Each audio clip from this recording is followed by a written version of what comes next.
தேவனுக்கு மகிமை உண்டாகட்டும்.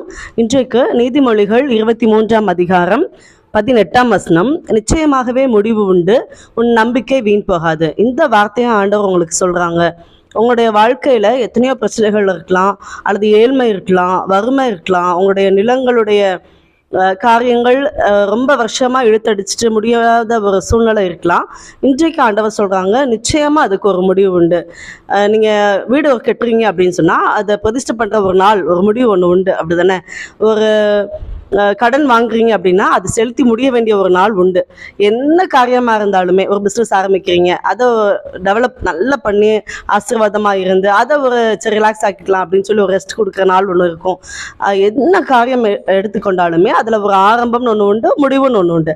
அதே போல தான் உங்கள் வாழ்க்கையை ஆண்டவர் ஆரம்பிச்சிருக்காங்க, இந்த பூமியில் ஆரம்பிச்சிருக்காங்க. அந்த முடிவை சம்பூர்ணமாக ஆசீர்வாதமாக ஆண்டவர் உங்களுக்கு ஆக்கி தருவாங்க. அதனால் நீங்கள் எதை குறித்து கலங்காதீங்க, எதை குறித்தும் பயப்படாதீங்க. நிச்சயமாக முடிவு உண்டு. நீங்க என்ன காரியத்தை குறித்து அதிகமா கவலைப்பட்டு இருக்கீங்களோ, கஷ்டப்பட்டு இருக்கீங்களோ, எதுல நீங்க சிக்கி தவித்து கொண்டு இருக்கீங்களோ அதுல ஆண்டவர் உங்களுக்கு நிச்சயமா முடிவை தருவாங்க.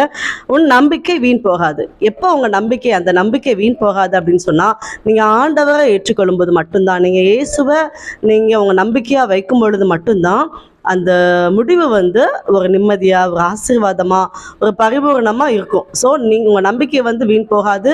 நீங்க ஆண்டவர் மேல உங்க நம்பிக்கையை வைங்க. நிச்சயமா நீங்க என்ன காரியத்துல நீங்க கலங்கிட்டு இருக்கீங்களோ அதுல முடிவு உண்டு, ஒரு சந்தோஷம் உண்டு. ஹல்லேலூயா. ஆண்டவருடைய நாமம் மகிமைப்படட்டும். ஆண்டவர் உங்களை ஆசீர்வதிப்பாராக. ஆமென், ஆமென்.